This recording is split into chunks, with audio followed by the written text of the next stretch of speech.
बिहार में प्रशांत किशोर के खुलासों से खलबली। इनका देखिए बेनामी प्रॉपर्टी का हालत, ये दस्तावेज इतना है कि जैसा मुन्ना जी बता रहे हैं कि समेटते समेटते हम लोग थक गए कि भाई कितना भेजोगे। हमने अब कह दिया भाई अब और जमीन का कागज मत भेजो।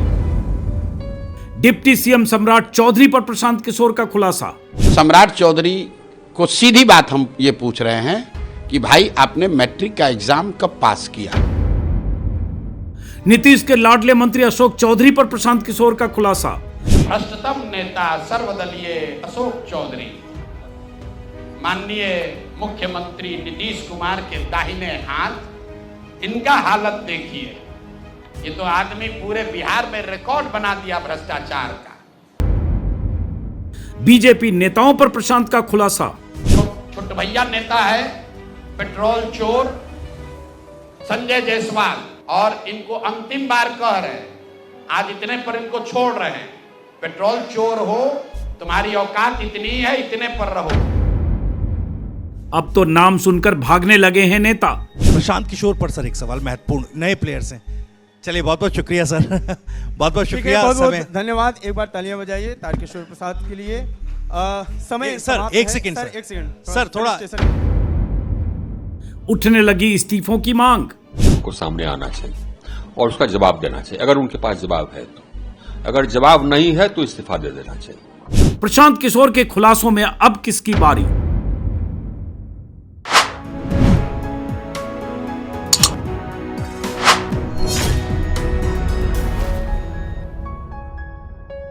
नमस्कार दोस्तों, बिहार के डिप्टी सीएम सम्राट चौधरी से लेकर नीतीश के लाडले मंत्री और मानस पुत्र अशोक चौधरी पर प्रशांत किशोर के खुलासे के 4 दिन बीत चुके हैं, लेकिन बीजेपी और जेडीयू के शीर्ष नेतृत्व की तरफ से न तो कोई सफाई आई है, न कोई जवाब आया है, न ही उन दोनों के खिलाफ किसी तरह की जांच या एक्शन की बात हुई है। सम्राट चौधरी और अशोक चौधरी को तो जैसे सांप सूंघ गया है, बोलती बंद है। सम्राट चौधरी जरूर किसी इंटरव्यू में दाएं बाएं की बात कर रहे हैं, लेकिन सीधे सवालों का, आरोपों का जवाब नहीं दे रहे हैं। लोग कहते हैं कि बीजेपी और जेडीयू के बाकी नेता, मंत्री और सांसद इन दोनों के बचाव में खुलकर इसलिए नहीं आ रहे हैं क्योंकि उन्हें डर है कि कहीं प्रशांत किशोर उनकी कुंडली न खोल दें, उनके भ्रष्टाचार की कोई फाइल लेकर मीडिया के सामने न आ जाएं। बिहार में सत्ताधारी गठबंधन के तमाम नेताओं को अब इस बात का डर है कि दूसरे का बचाव करने के चक्कर में कहीं खुद न एक्सपोज हो जाए, खुद न आफत मोल ले लें। बिहार के मंत्रियों और सांसदों पर सबूतों और दस्तावेजों के साथ भ्रष्टाचार के आरोप लगाने वाले प्रशांत किशोर का नाम सुनते ही एनडीए के नेता नो कमेंट की मुद्रा में आ जाते हैं, हाथ जोड़ लेते हैं। कोई उड़ता तीर लेना नहीं चाहता। वानगी के तौर पर कुछ सेकंड के इस वायरल वीडियो को देखिए। टीवी 9 के कार्यक्रम में जैसे ही एंकर ने प्रशांत किशोर का नाम लेकर एक सवाल पूछा, बिहार के पूर्व डिप्टी सीएम तारा किशोर प्रसाद की बत्ती गुल हो गई। घड़ी दिखाकर वक्त खत्म होने का नाटक किया, कुर्सी से उठ खड़े हुए। पहले तो एंकर को माइक थमाने की कोशिश की और फिर कुर्सी पर माइक रखकर मैदान छोड़कर चल निकले। देखिए प्रशांत किशोर पर सर एक सवाल महत्वपूर्ण, नए प्लेयर्स हैं। चलिए बहुत बहुत शुक्रिया सर, बहुत बहुत शुक्रिया। बहुत समय बहुत धन्यवाद। एक बार तालियां बजाइए तारकिशोर प्रसाद के लिए। समय सर समाप्त एक है। सेकंड एक सेकंड सर थोड़ा स्टेशन के लिए। मैं चाहूंगा कि आप प्रशांत किशोर पर सर एक सवाल महत्वपूर्ण, नए प्लेयर्स हैं। चलिए बहुत बहुत शुक्रिया सर, बहुत बहुत शुक्रिया। बहुत समय बहुत धन्यवाद। एक बार तालियां बजाइए तारकिशोर प्रसाद के लिए। समय सर समाप्त एक है। सेकंड एक सेकंड सर थोड़ा स्टेशन के लिए। मैं चाहूंगा कि आप प्रशांत किशोर का नाम सुनकर ही माइक छोड़कर मंच से भागते बिहार के पूर्व डिप्टी सीएम का हाल देखकर आप अंदाजा लगाइए क्या चल रहा है बिहार में। ये बीजेपी के कोई ब्लॉक या जिला लेवल के नेता नहीं है, 40 साल से बीजेपी में है, खांटी बीजेपी वाले हैं, कई बार के विधायक हैं, 4 बार के शायद, और बिहार के डिप्टी सीएम रह चुके हैं। लेकिन प्रशांत किशोर का नाम सुनते ही इन्होंने मुंह खोलने की बजाय मंच से रुखसत होना बेहतर समझा, अपनी सेहत के लिए शायद। बीजेपी के ऐसे बड़े नेता भी अपनी पार्टी के नेता का अगर बचाव करने के लिए मुंह खोलना नहीं चाहते हैं तो समझ सकते हैं क्या हाल है। आखिर कोई तो वजह है कि प्रशांत किशोर की विस्फोटक प्रेस कॉन्फ्रेंस के 4 दिन बीत जाने के बाद भी मुखर, वाचाल और लंबी लंबी हांकने फेंकने वाले एनडीए नेता भी मुंह बंद करके बैठे हैं। हमेशा नीतीश के दाएं बाएं दिखने वाले मंत्री अशोक चौधरी का तो हाल यह है कि 200 करोड़ की बेनामी जमीन खरीदने के इतने बड़े आरोप के बाद भी उन्होंने अपने मुंह पर ताला बंद कर रखा है। कुछ मीडिया वालों से फोन पर बात कर रहे हैं, रायशुमारी कर रहे हैं, जानने की कोशिश कर रहे हैं कि अब मैं क्या करूं। मीडिया के लोग उनसे संपर्क कर रहे हैं, वो बात नहीं करना चाह रहे, अपनी सफाई भी नहीं देना चाह रहे। बोलें तो बोलें क्या, क्योंकि प्रशांत किशोर ने हवा में तो बात की नहीं है। उनकी समधन के ट्रस्ट की फाइल दिखाई, ट्रांजैक्शन की बात की, बैंक के खाते दिखा दिए, दस्तावेज दिखा दिए। उनकी पत्नी अशोक चौधरी की पत्नी और उनकी समधन किशोर कुणाल, जो पूर्व आईपीएस अधिकारी थे, हनुमान मंदिर के ट्रस्टी हैं, उनके बीच ट्रांजैक्शन के दावे किए। संभवी चौधरी जो चिराग पासवान की पार्टी से सांसद हैं, उनसे किशोर कुणाल के बेटे की शादी और सगाई के बीच जो करोड़ों की जमीनें खरीदी गई, उसका हिसाब किताब दे दिया। बवाल मचा है। माननीय मुख्यमंत्री नीतीश कुमार के दाहिने हाथ, इनका हालत देखिए। ये तो आदमी पूरे बिहार में रिकॉर्ड बना दिया भ्रष्टाचार का। हम लोग अभी तक सुनते आए हैं कि लालू जी बेनामी प्रॉपर्टी खरीदते थे। अब इनका देखिए बेनामी प्रॉपर्टी का हालत। ये दस्तावेज इतना है कि जैसा मुन्ना जी बता रहे हैं कि समेटते समेटते हम लोग थक गए कि भाई कितना भेजोगे। हमने अब कह दिया भाई अब और जमीन का कागज मत भेजो। अब जरा सोचिए, जिस मंत्री पर अपनी बेटी, अपनी पत्नी या अपनी समधन के नाम पर गोरख धंधा करके 200 करोड़ की जमीन खरीदने का आरोप लगाओ, बेनामी जमीनें, कई तरह के दस्तावेज और बैंक डिटेल के साथ जिस मंत्री के बारे में सार्वजनिक तौर पर खुलासा किया जा चुका हो, वो मुंह खोलकर जवाब देने से बच रहा हो, तो इसका मतलब क्या है? माननीय मुख्यमंत्री नीतीश कुमार के दाहिने हाथ, इनका हालत देखिए। ये तो आदमी पूरे बिहार में रिकॉर्ड बना दिया भ्रष्टाचार का। ये भाई साहब पिछले 2 वर्ष में 200 करोड़ रुपया से ज्यादा का संपत्ति, 200 करोड़ रुपए से ज्यादा का संपत्ति अपने पत्नी, अपने बेटी, अपने समधन, उनसे जुड़ा हुआ एक ट्रस्ट, मानव वैभव विकास ट्रस्ट, इसके माध्यम से इन्होंने जमीन खरीदी है करीब 200 करोड़ रुपए का। लोग कहते हैं इतने बड़े आरोप के बाद भी अशोक चौधरी अपना मुंह खोलकर प्रशांत किशोर को जवाब देने से डर रहे हैं कि कहीं कुछ और न सामने आ जाए। हालांकि आपको बता दें कि जेडीयू के एक प्रवक्ता नीरज कुमार ने अशोक चौधरी को सामने आकर जवाब देने को कहा है, और वो पहले और आखिरी प्रवक्ता हैं बीते 4 दिनों के भीतर जिन्होंने कहा है कि अशोक चौधरी को सामने आकर बताना चाहिए, क्योंकि आरोप नीतीश सरकार के एक मंत्री पर लगा है। इस बीच आरा के पूर्व बीजेपी सांसद और मोदी सरकार में ही मंत्री रह चुके पूर्व केंद्रीय मंत्री आर.के. सिंह का एक बयान आया है कि या तो इन मंत्रियों और सांसदों को सामने आकर जवाब देना चाहिए या फिर इस्तीफा देना चाहिए। वो सामने आना चाहिए और उसका जवाब देना चाहिए, अगर उनके पास जवाब है तो। अगर जवाब नहीं है तो इस्तीफा दे देना चाहिए। वो सामने आना चाहिए और उसका जवाब देना चाहिए, अगर उनके पास जवाब है तो। अगर जवाब नहीं है तो इस्तीफा दे देना चाहिए। जेडीयू या बीजेपी के दूसरे बड़े नेताओं की तरफ से बयान नहीं आया है, लेकिन अब सवाल नीतीश कुमार पर उठ रहे हैं कि क्या वो अपने उस मंत्री से इस्तीफा लेंगे या कहें तो ले पाएंगे, जिस पर तमाम सबूतों के साथ भ्रष्टाचार के आरोप लगे हैं। वैसे नीतीश कुमार जिस अवस्था में हैं, जिसे तेजस्वी यादव बार बार अचेतावस्था कहते हैं, उसे देखकर फिलहाल तो ऐसा नहीं लग रहा है। नीतीश कुमार के आसपास की चौकड़ी के एक सदस्य के फंसने के बाद बाकी लोग तमाशा देख रहे हैं, लेकिन कुछ बोल नहीं रहे हैं। पता नहीं अंदर खाने चल क्या रहा है। इसको मैं जानता हूं नीतीश कुमार को। अगर इस तरह का आरोप लगा होता, नीतीश कुमार अपने प्राइम में होते, तो अब तक उस मिनिस्टर को सैक कर दिया होता। लेकिन दल का डीएनए जो है, कम से कम उसमें इतना उनके आंख में लाज शर्म बचा हुआ है। कल नीरज जी ने जो कहा है कि भाई जिन पर आरोप लगा है ये नीतीश कुमार का दल है, इसमें आरोप लगता है तो लोगों को आकर जवाब देना पड़ता है। तो मैं उस बात का स्वागत करता हूं कि उस दल के मुख्य प्रवक्ता ने दल के नेतृत्व के सहमति से ही कहा होगा कि अशोक चौधरी जी को जवाब देना चाहिए और उनको इधर उधर की बात नहीं करनी चाहिए। किशोर कुणाल जी, ट्रस्ट, भाई इल्ज़ाम आप पर लगा है, सीधी बात है। आपने बेनामी संपत्ति अपने पीए के नाम पर खरीदा, उस संपत्ति को फिर वापस अपने बेटी के नाम पर ट्रांसफ़र किया, उसका पूरा प्रमाण दस्तावेज हमने पब्लिक डोमेन में रखा है। अगर वो गलत है तो आके बता दो गलत है। जनसुराज पार्टी के मुखिया प्रशांत किशोर ने बिहार बीजेपी के सबसे मुखर नेता सम्राट चौधरी पर भी गंभीर आरोप लगाए। मैंने पहले भी 2 वीडियो में दिखाया बताया था। बकौल प्रशांत किशोर, डिप्टी सीएम सम्राट चौधरी ने कई बार अपने नाम बदले, मर्डर केस में जेल गए थे लेकिन नाबालिग का सर्टिफिकेट होने के आधार पर जेल से छूटे। प्रशांत किशोर ने सम्राट चौधरी की झूठी डिग्री को लेकर आरोप लगाते हुए चुनौती देते हुए कहा कि वो डिलीट होने का दावा करते हैं, डॉक्टरेट ऑफ लिटरेचर का दावा करते हैं, लेकिन मैट्रिक का सर्टिफिकेट दिखा दें तो हम मान लें। ये बहुत बड़ा बड़ा लंबा लंबा फेंकते हैं, कभी मुरेठा बांध कर कभी मुरेठा खोल के। ये आदमी इतना फर्जी है, ये मैट्रिक का परीक्षा पास ही नहीं किया।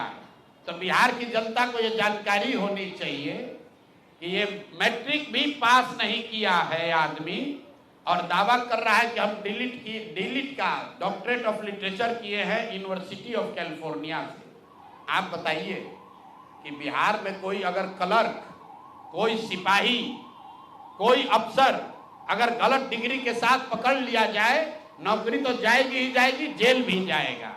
ये आदमी डिप्टी सीएम है, फर्जीवाड़ा किया है, मर्डर के केस में जेल गया है, 7वीं पास होने का सर्टिफिकेट लिखा है अपने एफिडेविट में, और आज तक इलेक्शन कमीशन भी नहीं पूछ रहा है कि मेरे भाई तुम डिलीट कर लिए, मैट्रिक कब पास किए?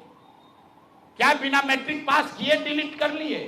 प्रशांत किशोर के आरोपों पर सम्राट चौधरी की तरफ से भी कोई ठोस जवाब नहीं आया है। एक इंटरव्यू में देख रहा था, न्यूज़ 18 की इंटरव्यू में दाएं बाएं कुछ बता तो रहे हैं, लेकिन सीधे जवाब नहीं दे रहे हैं कि उन्होंने मैट्रिक कब पास किया या नहीं, कहां से पास किया, जो सम्राट चौधरी से प्रशांत किशोर ने पूछा है। 4 दिन बीत चुके हैं। इसमें कोई शक नहीं कि बिहार के सत्ताधारी नेताओं को एक्सपोज करके प्रशांत किशोर ने बिहार की राजनीति में भूचाल ला दिया है। नेताओं को जवाब देते नहीं बन रहा है और प्रशांत किशोर हैं कि थमने का नाम नहीं ले रहे हैं। हमने जो कहा है उसका जवाब तो दे नहीं पाए। अब आप कह रहे हैं प्रशांत किशोर व्यापारी है, सौदागर है। अरे भाई, ये सब बात तो 2 साल तुम कह लिए। तुमको जो बात कही जा रही है, आपके लिए जो बात कही जा रही है, उस बात का सीधा जवाब दीजिए। अगर बिहार का कोई बच्चा क्लर्क भी बनना चाहता है, सिपाही भी बनना चाहता है, तो उसको अपना एजुकेशनल सर्टिफिकेट तो देना पड़ता है। आपने नहीं, अगर आप नहीं पढ़े हैं तो लिख दीजिए नहीं पढ़े लिखे हैं। आपने 2010 में अपने एफिडेविट में लिखा मैं 7th पास हूँ, उनके इलेक्शन कमीशन के एफिडेविट में लिखा हुआ है। उसके बाद अगले एफिडेविट में लिख दिया कि हम डॉक्टरेट हैं यूनिवर्सिटी ऑफ कैलिफोर्निया से। तो हम ये समझने की कोशिश कर रहे हैं कि भाई 98 के बाद किस साल में आप मैट्रिक पास कर गए, वो बता दो भाई, यही तो पूछ रहे हैं। प्रशांत किशोर अब तक बिहार में सत्ताधारी गठबंधन के 5 नेताओं की कुंडली खोल चुके हैं और बार बार कह रहे हैं कि उनके पास इतने कागजात और सबूत आ रहे हैं कि सहेजना मुश्किल हो रहा है। बीजेपी के प्रदेश अध्यक्ष दिलीप जायसवाल, जिन पर उन्होंने आरोप लगाया कि एक अल्पसंख्यक कॉलेज पर उन्होंने कब्जा किया। कई हफ्ते पहले बीजेपी के पूर्व अध्यक्ष और मौजूदा बीजेपी सांसद संजय जायसवाल, जिन्हें उन्होंने घोषित तौर पर पेट्रोल चोर कहते हुए उनके पारिवारिक पेट्रोल पंप से सरकारी खजाने को चूना लगाने का आरोप लगाया। और सांसद बीजेपी के हैं स्वास्थ्य मंत्री मंगल पांडे, जिन पर उन्होंने आरोप कई तरह के लगाए। द्वारका में मकान खरीदने में दिलीप जायसवाल से पिता के अकाउंट के रूट से पैसे लेने से लेकर और कई आरोप।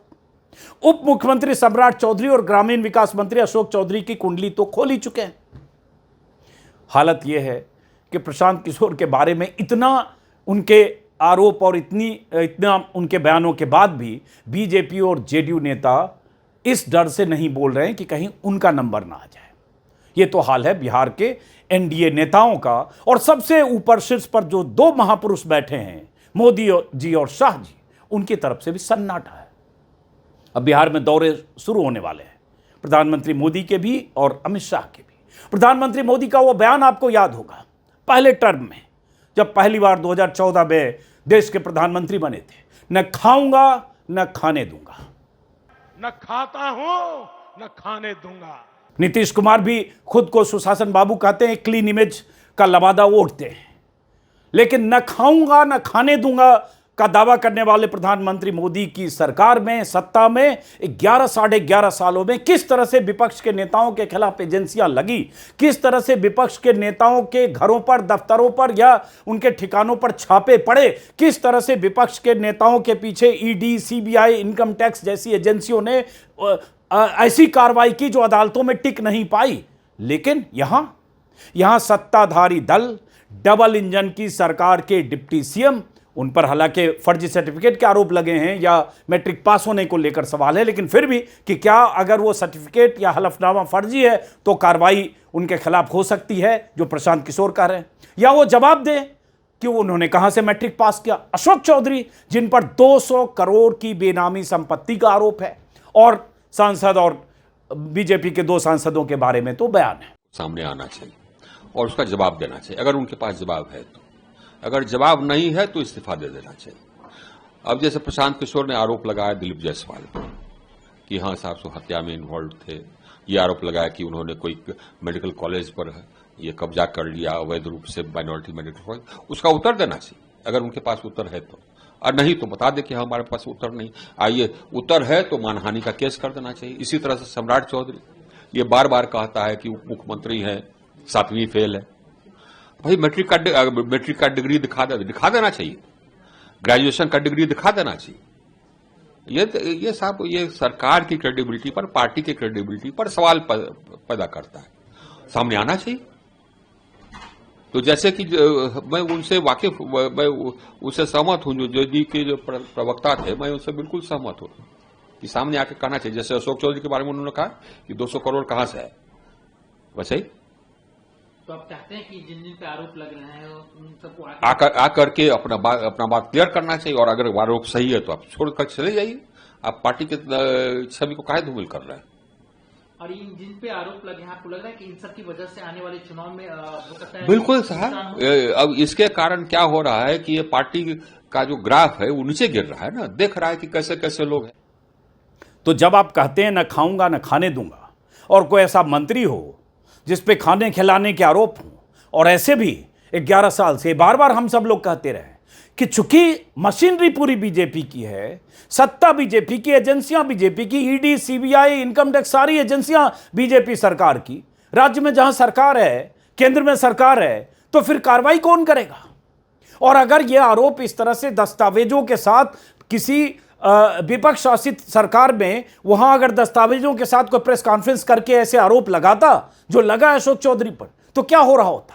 मीडिया पर बहसें हो रही होती, चैनलों पर डिबेट हो रहा होता, प्रवक्ताओं को बिठाकर, बीजेपी के प्रवक्ताओं को बिठाकर, एंकर भी प्रवक्ता के वेश में आकर, और उसके बाद विपक्ष के नेताओं की घेराबंदी कर रहा होता। लेकिन यहां इतने बड़े आरोप पर क्या बीते 4 दिनों में आपने किसी चैनल पर कोई बहस, हल्ला बोल, दंगल, हुंकार, फुफकार, आर पार, ये वो, किसी भी कलाकार के साथ ऐसे कोई कार्यक्रम देखे होंगे तो कमेंट बॉक्स में डालिएगा, मुझे नहीं पता। क्योंकि प्रथम दृष्टया अशोक चौधरी पर जो आरोप प्रशांत किशोर ने लगाए हैं, जिस तरह से प्रशांत किशोर ने कागजात दिखाए हैं, जिस तरह से प्रशांत किशोर ने डॉक्यूमेंट दिखाकर कहा है, या जो बैंक ट्रांजैक्शन दिखाकर कहा है कि कैसे अशोक चौधरी की समधिन जो किशोर कुणाल, जो जैसा कि मैंने कहा वो अब इस दुनिया में नहीं है, आचार्य किशोर कुणाल, उनकी एक बहुत शानदार, बहुत साफ सुथरी छवि भी थी, उनकी पत्नी और उनके बेटे सायन कुणाल, उनके और अशोक चौधरी के बीच ट्रांजैक्शन, अशोक चौधरी के बेनामी जमीन खरीदने को लेकर जितने आरोप लगाए हैं, संगीन आरोप, उन आरोपों का बिंदुवार जवाब तो जेडीयू के प्रवक्ता मांग रहे हैं कि आकर बिंदुवार जवाब देना चाहिए, पॉइंट टू पॉइंट। जवाब तो अशोक चौधरी ने दिया नहीं, जेडीयू के किसी बड़े नेता ने दिया नहीं, किसी बड़े नेता ने मांगा नहीं। नीतीश कुमार जो साफ सुथरी इमेज का दावा करने वाले हैं, वो उस अवस्था में है जिसके बारे में दुनिया जानती है, वो फैसले लेने की स्थिति में नहीं है। मानसिक तौर पर ऐसी स्थिति में आज नीतीश कुमार नहीं होंगे, जो सार्वजनिक तौर पर बीते साल, 1.5 साल, 2 साल के भीतर ऐसी तस्वीरें आ चुकी है जिसको देखकर पूरी दुनिया जानती है कि ऐसी स्थिति में नहीं है कितने बड़े फैसले ले सके। और जो आसपास लोग हैं, जिसमें 4-5 लोग हैं, जिसमें ब्यूरोक्रेट्स भी हैं, पूर्व ब्यूरोक्रेट्स भी हैं, चीफ सेक्रेटरी भी हैं, और लोग हैं, दीपक कुमार से लेकर, प्रत्यय अमृत से लेकर, और 3-4 नेता जो जिनके बारे में माना जाता है कि नीतीश कुमार को भी चला रहे, बिहार को भी चला रहे। कौन कार्रवाई करे? और जो कार्रवाई करे, कल को उसकी कुंडली खुल जाए या ना खुले, इसकी क्या गारंटी है?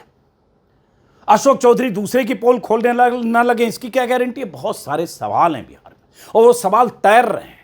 जब आप प्रधानमंत्री मोदी कहते हैं ना खाऊंगा ना खाने दूंगा, जब ईमानदारी का चोला ओढ़कर बैठे हैं, और जब आपकी डबल इंजन सरकार में कोई इतना बड़ा आरोप लगता है, तो उस आरोप पर जवाब भी आना चाहिए, स्पष्टीकरण भी आना चाहिए, जांच के आदेश भी देने चाहिए। अरे भाई, अगर आप ये मानते हो कि सम्राट चौधरी या अशोक चौधरी बिल्कुल दूध के धुले हैं, तो फिर आप कहिए कि सम्राट चौधरी मैट्रिक का सर्टिफिकेट सामने रखें जो प्रशांत किशोर मांग रहे हैं, हम भी मान लेंगे। मैं तो नहीं जानता क्या तथ्य है। और दूसरी बात, अगर हम मानते हैं कि अशोक चौधरी पर लगे सारे आरोप गलत हैं, तो फिर आप जांच के आदेश दे दीजिए। कहिए कि भाई 48 घंटे या 72 घंटे में जांच, भाई बैंक के ट्रांजैक्शन की तो जांच करनी है। अगर प्रशांत किशोर कह रहे हैं कि भाई ट्रस्ट में जमीनें नहीं खरीदी गई जब तक अशोक चौधरी की बेटी से ट्रस्टी जो है, ट्रस्ट की जो कर्ता धर्ता है, उनके बेटे की शादी नहीं हुई, उसके पहले नहीं खरीदी गई, उसके बाद 35-32 करोड़ की जमीनें खरीदी गई बेनामी, या जो भी प्रशांत किशोर का आरोप है, तो उन आरोपों पर जवाब तो देना चाहिए। जवाब ना दे तो जांच होनी चाहिए, लेकिन ये सब कुछ हो नहीं रहा है। बात कहां से कहां जा रही है। मैंने परसों प्रशांत किशोर की प्रेस कॉन्फ्रेंस के बाद, परसों या तरसों शायद, पूरा उनकी उस प्रेस कॉन्फ्रेंस का हिस्सा मैंने अपने वीडियो में सुनाया था, और कल भी, क्योंकि ये आरोप उस पार्टी पर लग रहा है, उस पार्टी के मंत्री या नेता पर लग रहा है जो चाल चरित्र चेहरा वाली पार्टी मानती है, जिसका सबसे शीर्ष पुरुष यही मानता है कि उनके अलावा और उनकी पार्टी के अलावा कहीं कोई ईमानदार नहीं है। वो तो ईमानदारी की सबसे बड़ी प्रतिमूर्ति हैं, सत्यवादी राजा हरिश्चंद्र के वंशज हैं, और बाकी उनके पार्टी में भी सब, उनकी पार्टी और जहां उनकी सरकार है सब दूध के धुले हैं। और विपक्ष में जहां भी विपक्ष की सरकारें, सब करप्ट हैं, महाभ्रष्ट हैं, सब चोर हैं, सब बेईमान हैं, सब लुटेरे हैं, सब ये हैं। और ये इसी तरह की राजनीति करते हुए सबकी घेराबंदी, विपक्ष के नेताओं की घेराबंदी बीजेपी के नेता करते हैं, और उनके साथ या उनके पास एजेंसी की ताकत है। लेकिन यहां जब खुद पर आरोप लग रहे हैं, खुद के मंत्री पर आरोप लग रहे हैं, खुद के सांसद पर आरोप लग रहे हैं, अगर प्रशांत किशोर बीजेपी के सांसद को पेट्रोल चोर कहते हुए उनके पारिवारिक पेट्रोल पंप से जो सरकारी खजाने को ज़्यादा पेट्रोल सप्लाई करने के मामले में कुछ गोरख धंधे के आरोप लगाते हैं या फर्जी बिलिंग के आरोप लगाते हैं, तो इसकी जांच तो होनी चाहिए।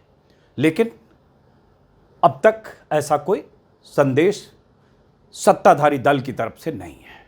तो इसलिए सवाल उठता है कि अब आगे क्या होने वाला है। प्रशांत किशोर लगातार ये कह रहे हैं कि अभी हमारे पास और लगातार फाइलें आ रही हैं, चुनाव में अभी वक्त है, हो सकता है अक्टूबर के पहले हफ्ते में किसी भी दिन 4, 5, 3, 6 के बीच चुनाव की तारीखों का ऐलान हो जाए। उसके बाद और उसके पहले अभी बहुत गर्मा गर्मी होनी बाकी है। लेकिन हम तो उम्मीद करेंगे और अपील करेंगे प्रधानमंत्री मोदी से कि आप सबसे ऊंचे ओहदे पर बैठे हैं। नीतीश कुमार हो सकता है इस अवस्था में आज की तारीख में ना हो कि वो फैसले ले सकें, लेकिन आप तो फैसले ले सकते हैं। आप और आपकी पार्टी का शीर्ष नेतृत्व तय करे कि बिहार में जिन पर आरोप लगे हैं, सबूतों के साथ, प्रथम दृष्टया कागजातों और दस्तावेजों के साथ जो आरोप लग रहे हैं, उसकी जांच होनी चाहिए। जांच की मियाद तय कीजिए और उसके बाद तय कीजिए कि अगर जांच से निकलता है कि दूध के धुले हैं, तो फिर आप सार्वजनिक तौर पर बता दीजिए कि ये दूध के धुले हैं और प्रशांत किशोर जो आरोप लगा रहे हैं वो कंप्लीट गलत है, बेसलेस है, जैसा कि अभी छिटपुट कुछ बीजेपी नेता करें। लेकिन ऐसा होगा क्या, इसका हम इंतजार करेंगे। लेकिन फिर से ताकि सनद रहे, इसी वीडियो में अशोक चौधरी पर जो आरोप लगा है, जिस आरोप के बाद अशोक चौधरी सन्नाटे में है, मैं चाहता हूं वो हिस्सा फिर से 6-7 मिनट आपको दिखा दूं। माननीय मुख्यमंत्री नीतीश कुमार के दाहिने हाथ, इनका हालत देखिए। ये तो आदमी पूरे बिहार में रिकॉर्ड बना दिया भ्रष्टाचार का। हम लोग अभी तक सुनते आए हैं कि लालू जी बेनामी प्रॉपर्टी खरीदते थे। अब इनका देखिए बेनामी प्रॉपर्टी का हालत। ये दस्तावेज इतना है कि जैसा मुन्ना जी बता रहे हैं कि समेटते समेटते हम लोग थक गए कि भाई कितना भेजोगे। हमने अब कह दिया भाई अब और जमीन का कागज मत भेजो। भाई साहब के एक पीए हैं, पीए थे दत्त साहब, योगेंद्र दत्त, नाम याद रखिए। अशोक चौधरी के पीए योगेंद्र दत्त 2019 में, जरा कागज निकाल, 2019 में अशोक चौधरी जी ने 34 लाख रुपया में योगेंद्र दत्त के नाम पर विक्रम में 1 एकड़ जमीन, करीब करीब 1 एकड़ जमीन, 0.7 एकड़, 23 कट्ठा जमीन इन्होंने खरीदा। 76 डिसमिल जमीन है जो 23 सवा 23 कट्ठा होता है, करीब करीब 0.7 एकड़ विक्रम में 34 लाख में जमीन खरीदा गया योगेंद्र दत्त के नाम पर, जो उस समय अशोक चौधरी के पीए थे। अब सुनिए इसमें कहानी।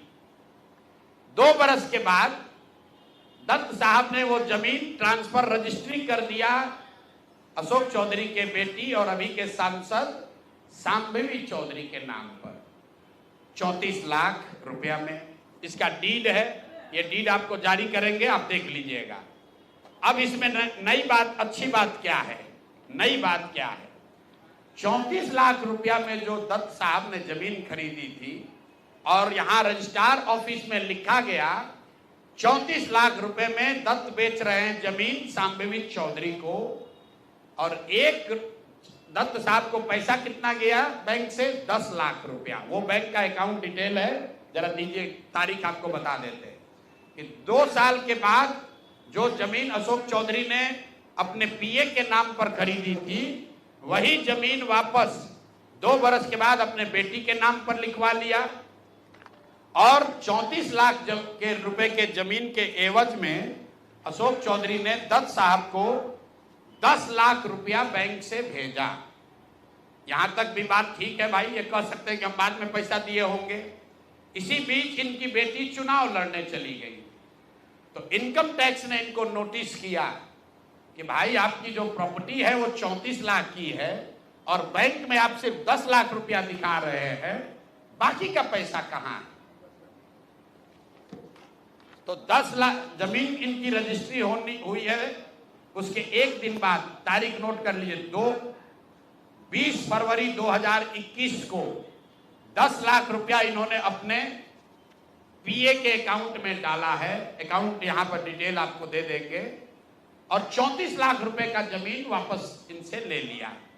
जब इनकम टैक्स ने नोटिस रेज किया कि जमीन है 34 लाख का और अकाउंट में सिर्फ 10 लाख रुपया ही दिख रहा है, तो 4 बरस के बाद 27 अप्रैल 2025 को जमीन लिखवाया है 2021 में।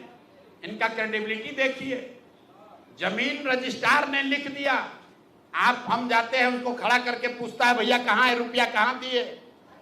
ये 19 में इन्होंने बेनामी जमीन खरीदी पीए के नाम पर, 21 में उस जमीन को वापस अपने बेटी के नाम पर लिखवाया। 10 लाख रुपया का ट्रांजैक्शन हुआ। जब इनकम टैक्स ने नोटिस रेज किया तो भाई साहब ने जान बचाने के लिए 27 अप्रैल 2025 को, मतलब बेटी के एमपी बनने के बाद 25 लाख रुपया दत्त को, मिस्टर दत्त को फिर इन्होंने बैंक से ट्रांसफर किया। तो मैं आपके जरिए अशोक चौधरी जी, जो अपने आप को महादेव का भक्त बताते हैं, हमको तो लक्ष्मी के ही भक्त ज्यादा दिखते हैं, महादेव के भक्त नहीं हैं, ये लक्ष्मी के भक्त हैं। अगर आपने 34 लाख रुपए की जमीन अपने पीए से अपने बेटी के नाम पर खरीदी तो उसका भुगतान क्यों नहीं किया? 10 लाख ही क्यों भुगतान किया? और अगर आप कहते हैं कि 10 लाख ही भुगतान तय हुआ था, तो फिर बाद में 25 लाख रुपया 3 बरस के बाद इनकम टैक्स के नोटिस आने के बाद क्यों किया?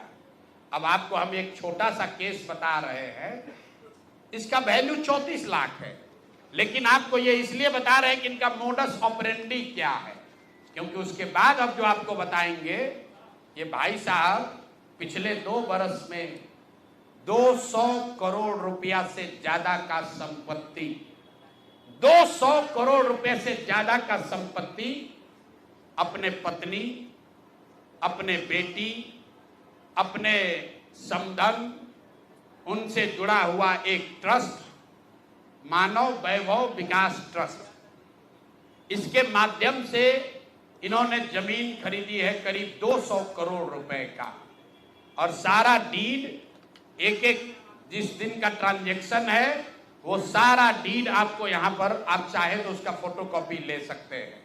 मैं एक बात क्लियर कर लूं, यहां जो मानव वैभव विकास ट्रस्ट है, हमारे पास उसके खिलाफ सबूत नहीं है। हम ये बता रहे हैं कि जब इनकी बेटी का एंगेजमेंट हुआ है, उसके बाद से अचानक से मानव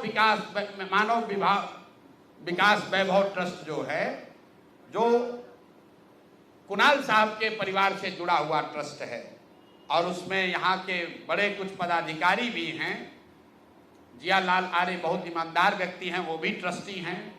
तो मैं आपके जरिए उनसे भी आग्रह करूँगा कि सर, आप तो जीवन भर ईमानदारी के लिए आपका नाम हम लोग जानते हैं, ये बताएं कि आपके ये न्यास के माध्यम से सैकड़ों करोड़ रुपए की जमीन कहां से खरीदी जा रही है, ये पैसा कहां से आ रहा है, ये पैसा कहां से आ रहा है।